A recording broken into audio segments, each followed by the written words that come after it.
नमस्कार दोस्तों। आज मैं आपके सामने जो टॉपिक लेके आया हूँ वो ये है कि हमें किस तरह के गुरु की शरण में जाना चाहिए और किस तरह के गुरु को हमें तत्काल ही त्याग देना चाहिए।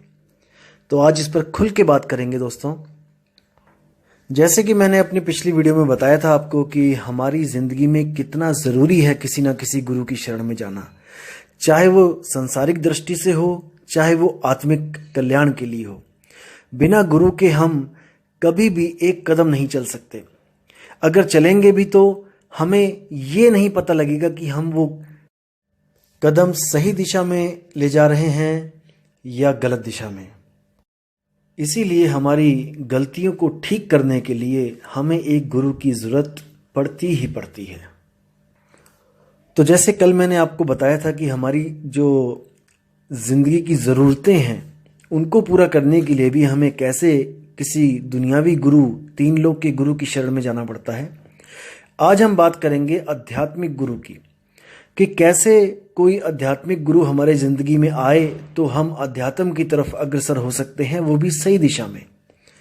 तो दोस्तों, आपको आज मैं गुरुओं की पहचान बताता हूं कि कैसा गुरु आपको क्या चीज़ के साथ जोड़ेगा, और आपने परख करना है कि जिस चीज़ के साथ आपको जोड़ा जा रहा है क्या उसके साथ जुड़ के आपका आत्म कल्याण है या नहीं है, ये आपने परख करनी है। दोस्तों, मैं तो केवल आपको एक परख दे सकता हूँ। मेरी परख को अपनी बुद्धि के साथ परखो, मेरी भी परख को आप परखो कि मैं सत्य बोल रहा हूँ कि असत्य बोल रहा हूँ। और जब लगे कि सत्य बोल रहा हूँ तो आप तत्काल ही अपने पुराने गुरु से, जिसके साथ आप जुड़े हुए हो, उनसे ये प्रश्न करें, उनके सामने ये परख रखें जो मैं वाणियों के द्वारा आपको बताऊंगा। क्योंकि देखो, अगर मैं बोलूंगा तो आप नहीं समझ पाओगे और आप नहीं मानोगे, लेकिन जब मैं वाणियां प्रमाणित करूंगा तब आप हर चीज समझ भी जाओगे और आपके अंदर वो शक्ति भी आएगी जिससे आप सत्य और असत्य का निर्णय कर सको। तो दोस्तों, सबसे पहले मैं आपको बता दूं कि आध्यात्मिक जो चालें होती हैं, जो सुरती की चाल होती है, वो 4 प्रकार की होती है अध्यात्म में। पहली चाल होती है दोस्तों चींटी की, दूसरी चाल होती है मकड़ी की, तीसरी चाल होती है मछली की, चौथी चाल होती है पक्षी की। दोस्तों, ये केवल चाल है, इसका मतलब ये नहीं कि आपको कोई गुरु चींटी, मकड़ी, मछली या कोई पक्षी बना देगा, ऐसा नहीं है दोस्तों। कई स्वयंभू जो आत्मज्ञानी बने हुए हैं वो ये सोचते हैं कि कबीर साहब हमेशा पक्षी की चाल की बात करते हैं, विहंगम चाल की बात करते हैं, तो कबीर साहब आपको पक्षी बना देंगे। वो ये कहते हैं, अरे हमने पक्षी नहीं बनना। अरे भाई, तुम्हें पक्षी नहीं बनाया जा रहा है, तुम्हें चाल बताई जा रही है कि सुरत की चाल कैसी होती है। जैसे आप मोटरसाइकिल, आप कार, आप पानी का जहाज और आप हवाई जहाज, इन सब में चलते हो, ये सब मोड ऑफ ट्रांसपोर्टेशन ही है। आप एक जगह से दूसरी जगह पहुंचते हो, लेकिन इनकी चालों में फर्क है। इसका मतलब ये नहीं कि आपको मैं मोटरसाइकिल बना दूंगा या आपको मैं हवाई जहाज बना दूंगा या आपको मैं पानी का जहाज बना दूंगा, नहीं। इसका मतलब है कि आपकी जो पहुंच है वो लिमिटेड हो जाती है। आप मोटरसाइकिल से जब चलते हो तो दोस्तों, आपकी हद कहाँ पे खत्म होती है? जहां पे समुद्र आता है, आगे मोटरसाइकिल नहीं जा सकती। दोस्तों, वही हाल कार का भी है। कार मोटरसाइकिल से तेज चलेगी। मोटरसाइकिल 100 की स्पीड, 125 की स्पीड से चलती है, तो कार की चाल में आप 200-250 भी चल सकते हो। मोटरसाइकिल से बहुत तेज चल सकते हो, जल्दी पहुंच सकते हो, लेकिन दोनों की हद समुद्र के तट पे आके खत्म हो जाती है, वहां पर ये आगे नहीं जा सकते। दोस्तों, उसके बाद जो जहाज होता है वो समुद्र को आगे पार करके दूसरे देश तक जा सकता है, ये जहाज की चाल है। लेकिन दोस्तों, वो आसमान में नहीं उड़ सकता, आप ऊपर नहीं जा सकते। और जो हवाई जहाज है वो आसमान तक में उड़ सकता है, उसकी अलग चाल है। तो इन चालों को भी समझना पड़ेगा, ना कि आपको कोई पक्षी और कोई मकड़ी बनाने की बात कर रहा है। अज्ञानी बंदा हमेशा शब्दों में ही उलझ जाता है, भाव को नहीं पकड़ता। तो सबसे पहले बात करते हैं चींटी की चाल। दोस्तों, जैसे आपने देखा होगा कि चींटी दीवार पे चढ़ती है, थोड़ा चढ़ती है फिर गिर जाती है, क्योंकि अगर स्लिपरी दीवार हो तो फिर थोड़ा चढ़ती है फिर गिर जाती है, फिर चढ़ती है फिर गिर जाती है। करते करते करते हजारों बार प्रैक्टिस करके वो दीवार के अंत तक पहुंचती है, जहां तक दीवार खड़ी है। इसमें उसको बहुत बहुत ज्यादा मेहनत करनी पड़ती है। तो ये दोस्तों सुरत की पहली चाल है।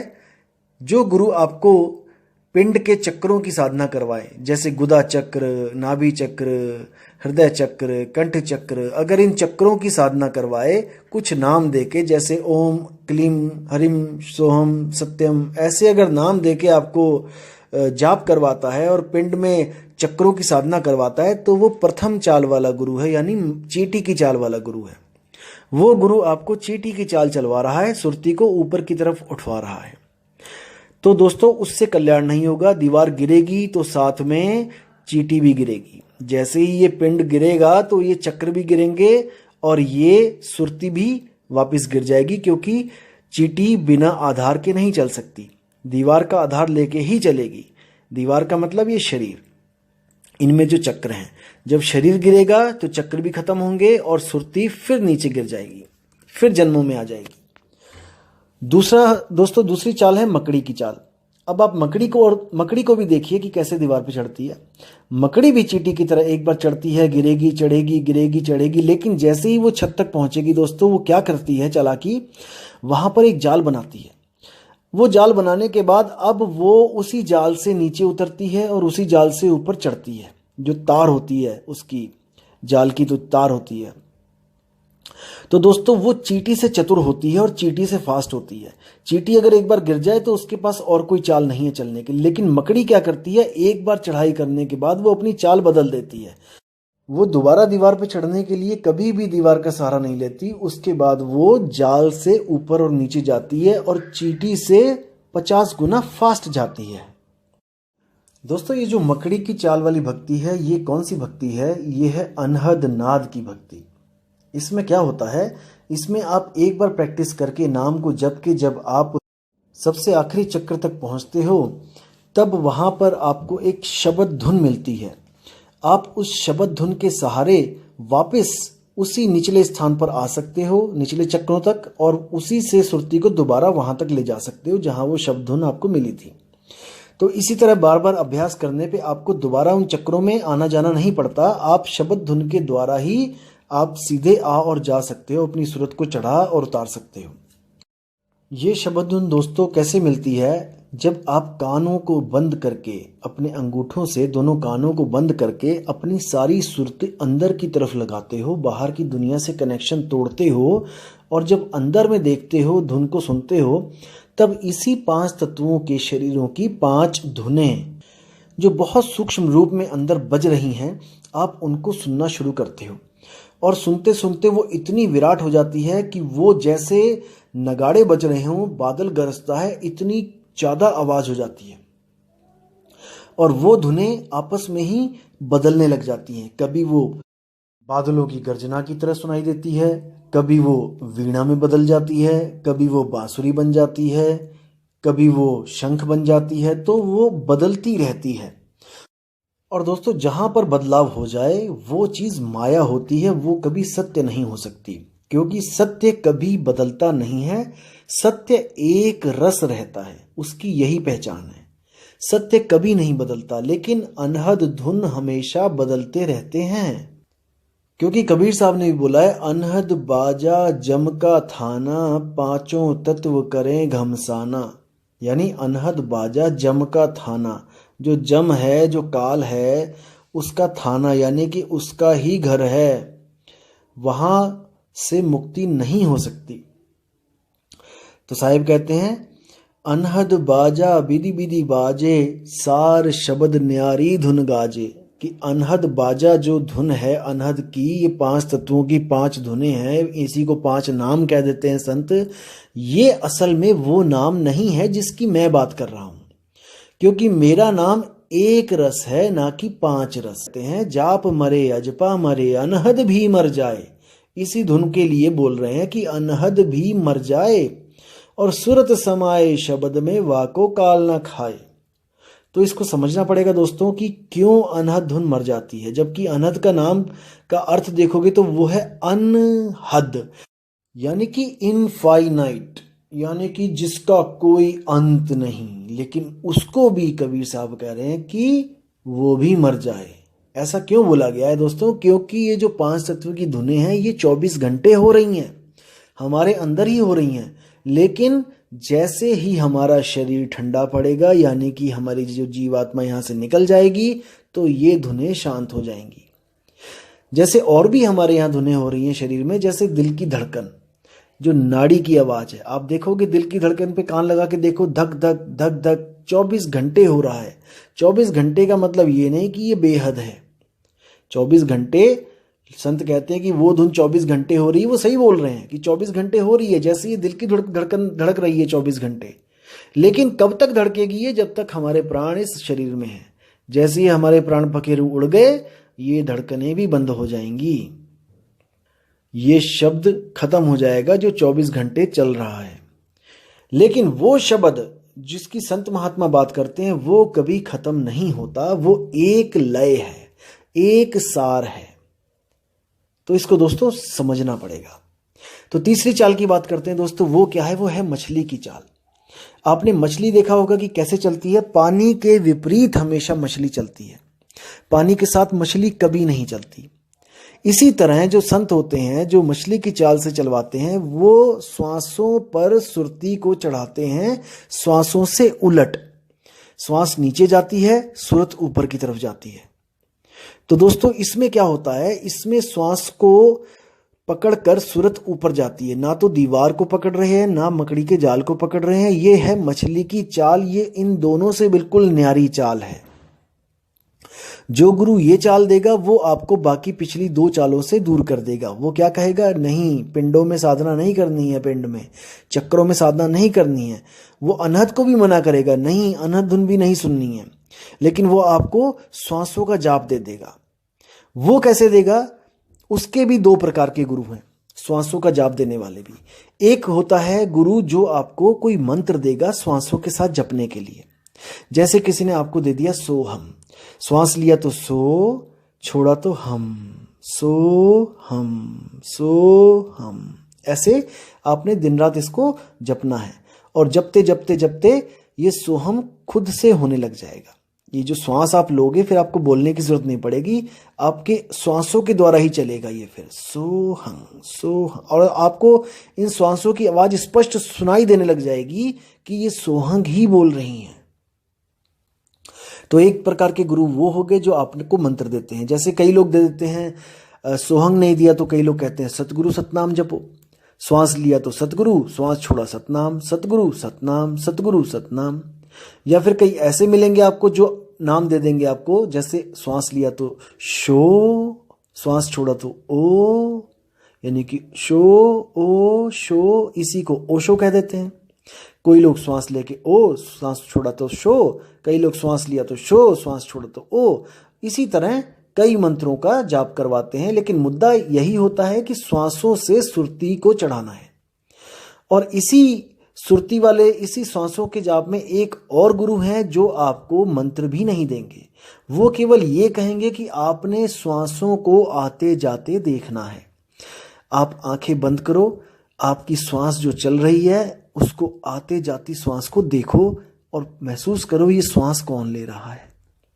उनके पास बस यही ज्ञान होता है और इसी को वो सार शब्द मान के अपना जन्म बर्बाद कर लेते हैं दोस्तों, और आपका भी कर देते हैं। तो ऐसे गुरुओं को तत्काल ही त्याग देना चाहिए दोस्तों।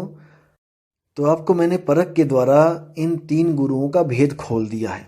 पहले गुरु वो जो पिंडों के चक्रों की साधना करवाते हैं और नाम देते हैं ओम कलियम हरियम श्रियम सोहम सत्यम, ऐसे करके आपको इन्हीं नामों में उलझा देते हैं। दूसरे प्रकार के दो जो गुरु होते हैं वो कौन है? जो 5 नाम देते हैं, ज्योत निरंजन, ओंकार, रारंकार, सोहंग, सतनाम। इन 5 नामों को ही कहते हैं कि यही 5 धुनों के नाम है। वो यही नाम आगे जाके धुनों में कन्वर्ट हो जाते हैं और वही 5 धुन अनहद नाद को ये सत्य मानकर बैठ जाते हैं। उसी अनहद को ये परमात्मा कहते हैं और कबीर साहब उसी अनहद को कहते हैं कि अनहद भी मर जाए। तो इनका जो परमात्मा अनहद है वो कबीर साहब की नजरों में वो भी मर जाता है। अब आगे जो तीसरा गुरु मैंने बताया है वो आपको सोहंग का जाप देते हैं या सतगुरु सतनाम का जाप देते हैं या ओ शो का जाप देते हैं, कोई भी श्वासों का जाप देते हैं, या फिर नहीं भी देते हैं तो आपको श्वासों को ध्यान से देखने की बात करते हैं। ऐसे तीनों गुरुओं को तत्काल ही त्याग देना चाहिए, लेकिन तब त्यागना चाहिए जब आपको इनसे आगे का रास्ता पता लग जाए तब। वरना दोस्तों पीछे वाले को भी छोड़ दिया और आगे वाले का पता नहीं, तब तो भवजल में जाना ही जाना पड़ेगा। इसलिए अब मैं आपकी कुछ मदद करने के लिए आपको बताना चाहता हूं कि इससे आगे का गुरु, जो चौथे प्रकार का गुरु है, वो कौन होता है। दोस्तों उसको भेदी गुरु कहा जाता है। वो एक रहस्य लेके बैठा है, जो रहस्य आपको प्राप्त हो जाने पर ही माया का जाल टूट जाता है, आपको सत्य और असत्य का लखाव हो जाता है। आप कभी भी दोबारा गलत भक्ति में प्रवेश नहीं करते हो, अगर आप में परख है तो दोस्तों जो चौथे प्रकार का गुरु होता है वो होता है सार शब्द का भेदी गुरु। सार शब्द क्या चीज होती है? सार शब्द एक ऐसा शब्द है जो बोलने, लिखने, पढ़ने में नहीं आता है और वो शब्द कभी बदलता नहीं है। क्योंकि कबीर साहब कहते हैं कि जो बदले सो माया संतों, जो बदल गया वो माया है, वो कभी शब्द नहीं हो सकता, सच्चा शब्द नहीं हो सकता, क्योंकि सच्चा शब्द ही परमात्मा है और परमात्मा कभी बदलता नहीं, वो एक रस है। उसी शब्द को सत शब्द, सतनाम, अकह नाम, निअक्षर नाम, विदेह नाम, ऐसे नामों से बोलकर संतों ने उसको याद किया, उसकी महिमा गाई। तो इसी प्रकार मदन साहिब क्या कहते हैं, उस परम अक्षर को, उस परम शब्द को, उस विदेह शब्द को कैसा गुरु आपको बता सकता है, इसके बारे में एक बाणी कहते हैं, सोई गुरु पूरा कहाए, दो अक्षर का भेद बताए, एक छुड़ाए एक लखाए, तब प्राणी निज घर को जाए। कि हे जीवात्मा, ऐसा गुरु धारण कर जो तुझे दो अक्षरों का भेद बताए। भेद यानी रहस्य बताए। कोई नाम ना जपवा दे, कहीं दो अक्षर जपने बैठ गए, ओम सोहम, या फिर और कोई हरे कृष्णा, या फिर कोई जय हनुमान, या फिर जय कबीर, सत साहिब, ऐसा कुछ नहीं जपवाए। सोई गुरु पूरा कहाए, दो अक्षर का भेद बताए, उसका रहस्य बताए दो अक्षरों का। पहला अक्षर क्या है? पहला अक्षर जो हमारी भाषाओं के अक्षर होते हैं, का खा गा, ए बी सी, उड़ा एड़ा ईड़ी, अलिफ बे ते, जितने भी इस दुनिया में अक्षर हैं उनका भेद बताए कि ये मनुष्य ने बनाए हैं, ये सच्चा शब्द नहीं है, ये जीभ्या द्वारा प्रकट होते हैं, असल में इनकी असलियत कुछ भी नहीं है, ये मायावी अक्षर हैं, क्योंकि ये बदल जाते हैं। होंठ कंठ लागे नहीं, जीव्या नहीं उच्चार, गुप्त वस्तु जो लखै, सो निज हंस हमार। कबीर साहब कहते हैं होंठ कंठ लागे नहीं, ऐसे अक्षर की बात करो जिसमें होंठ कंठ जीव्या नहीं लगती है। जो उस अक्षर की बात करता है गुरु, उसकी शरण में जाओ। कैसे? दो अक्षर का भेद बताए, एक छुड़ाए एक लखाए, 52 अक्षरों को छुड़वा दे, काखा गा वाले नामों को छुड़वा दे। कैसे? जैसे हमने सोचा कि राम ये कोई नाम है जिससे मुक्ति होगी, तो राम, ये राम कब पैदा हुआ, कब प्रकट हुआ, कब आया? जो राम का नाम जो आपने लिखा है, ये राम कब आया? जब हिंदी भाषा के, संस्कृत भाषा के अक्षर अस्तित्व में आए तब। जब आदि मानव था, कुछ बोलता नहीं था, कुछ कहता नहीं था, कोई बात लिखता नहीं था, तब ये राम कहाँ था, तब ये राम का नाम कहाँ था। ऐसे ही कबीर, कोई कहता है कि कबीर कबीर करके मुक्ति होगी, तो कबीर का कहाँ से आया अगर वो 52 अक्षर नहीं आए थे तब। कबीर 3 अक्षरों से हुआ है, लेकिन वो तब बना है जब 52 अक्षर पैदा हुए हैं, जब 52 अक्षर पूरे अस्तित्व में आए हैं, तब उससे अनंतों नाम बने हैं। इसीलिए कबीर साहब ने बोला है बाणी 340 पेज नंबर गुरु ग्रंथ साहब में कि 52 आखर लोक त्रय सब कुछ इन्हीं माही, ये आखर खिर जाएंगे वो आखर इनमें नाही।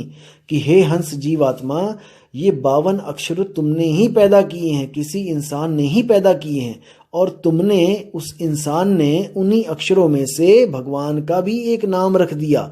उसने एक रखा और आने वाले लोगों ने अनंत नाम रखते चले गए, अनंत मंत्र बनाते चले गए, और उसको जप कर मुक्ति का आस लगा के बैठे, मुक्ति की आस लगा के बैठ गए कि हमें मुक्ति मिल जाएगी। किन नामों से? जो नाम मैन मेड हैं, जो इंसान ने बनाए हैं। लेकिन साहिब क्या कहते हैं कि वो नाम किसी ने नहीं बनाया, वो स्वयं से प्रकट होता है, स्वयं से होता है, स्वयं से अस्तित्व में है। 52 आखर लोक त्रय सब कुछ इन्हीं माही, ये आखर खिर जाएंगे, ये अक्षर खंडित हो जाएंगे, किसी दिन ये खत्म हो जाएंगे। जब तुम्हारे अस्तित्व खत्म होगा ये अक्षर भी खत्म हो जाएंगे, लेकिन वो आखर इनमें नहीं। वो जो सच्चा शब्द, सच्चा अक्षर है, वो इन 52 अक्षरों में नहीं है। गुरु ग्रंथ साहब के अंग नंबर 343 पे भी कबीर साहब ने साफ साफ स्पष्ट लफ्जों में सीधे बोला कि 52 आखर जोरे आन, सक्या न अक्षर एक पहचान, सत का शब्द कबीरा कहे, पंडित होए सो अनभय रहे। अनभय यानी अनभय, डर ना हो जिसको। पंडित लोग कहो व्यवहार, ज्ञानवंत को तत्व विचार, जाके जिय जैसी बुद्धि होई, कहे कबीर जानेगा सोई। कितना स्पष्ट बोल दिया उन्होंने कि 52 आखर जोरे आन, कि जितने भी गुरु आ रहे हैं ये सब क्या कर रहे हैं, 52 आखर जोरे आन, ये 52 अक्षरों में से कोई ना कोई अक्षर पकड़ पकड़ के उसका नया नाम बना के उसको अपने भक्तों को दे देते हैं कि इनको जपो। बिल्कुल गलत है। और क्या कह रहे हैं, सक्या ना अक्षर एक पहचान, उस एक अक्षर को ये समझ ही नहीं पा रहा है, कोई पहचान ही नहीं पा रहा है, जो इन 52 अक्षरों से परे है, मन माया की हद से परे है। मन के द्वारा उसको जाना ही नहीं जा सकता कि वो अक्षर क्या है। वो तो अनुभूति का विषय है। जब गुरु नाम देता है, जब भेद बताता है, उसके बाद सूरत को जब वो शब्द की साधना का राज बताता है और साधना शुरुआत होती है साधना की, तब जाकर सुरती को एहसास होता है कि असल में उसका निज स्वरूप क्या है, वो क्या अक्षर है। तो साहिब सीधे बोलते हैं, सोई गुरु पूरा कहा है, 2 अक्षर का भेद बताए। मदन साहिब ने साफ बोल दिया कि 2 अक्षर का भेद बताए। किसका? एक अक्षर, अक्षर यानी कि शब्दों का, 52 अक्षरों का, और दूसरा अक्षर होता है अक्षर, यानी कि जो नाशवान ना हो, जो कभी नाश नहीं होता। ये मन अक्षर नहीं है। कई लोग सोचते हैं कि मन अक्षर है, मन को भी अक्षर बोला है, मन भी अक्षर पुरुष है। ऐसा नहीं है, ऐसा कहीं नहीं बताया गया कि मन ही अक्षर है, ऐसा नहीं है। आत्मा अक्षर है। शब्दों को पैदा करने वाली कौन है? ये आत्मा ही तो है। यही आत्मा मन और शरीर के द्वारा जितने भी अक्षर हैं उसको पैदा कर रही है, और खुद के स्वरूप को भूल जाने के कारण, अपने अक्षर स्वरूप को भूल जाने के कारण अपने बनाए अक्षरों को जप रही है, उनके चक्कर में उलझ गई है। तो अब करना क्या है? एक छुड़ाए, इन अक्षरों को छुड़वा दे जो मैन मेड हैं, जो आदमी के द्वारा बनाए गए हैं। एक लखाए, उसका लखाव करा दे जो वो स्वयं है, जो वो अपने आप को भूली थी, उस स्वरूप का लखाव करा दे कि तुम कौन हो, तुम अक्षर आत्मा हो। तब प्राणी निज घर को जाए, तब जाकर वो सुरती जो आत्मा से अलग हुई थी अपने निज घर, अपने आत्म स्वरूप में समाएगी। ना कि वो किसी स्वर्ग, नरक या फिर किसी सतलोक, अकहलोक, अगमलोक, अनामी लोक, अनंत लोक कहीं नहीं जाएगी। वो जहां से बिछड़ी थी सुरती, उसी में जाके समा जाएगी। उसी को मुक्ति कहते हैं। बिल्कुल सिंपल। अगर समझो तो बिल्कुल सिंपल, नहीं समझो तो सबसे मुश्किल। अटपट ज्ञान कबीर का झटपट लखा ना जाए, और जो इसको झटपट लखे तो सब खटपट मिट जाए। कितनी सुंदर वाणी बोली है कि अगर समझो तो कुछ भी नहीं है, अगर ना समझो तो ये बहुत बड़ा पहाड़ है जो नहीं समझ में आता है। तो दोस्तों, आपको मैंने आज 4 गुरुओं के बारे में बताया है, चारों के भेद बता दिए हैं। अब आप ये देखो कि आपके गुरु ने आपको किस चाल से जोड़ा है।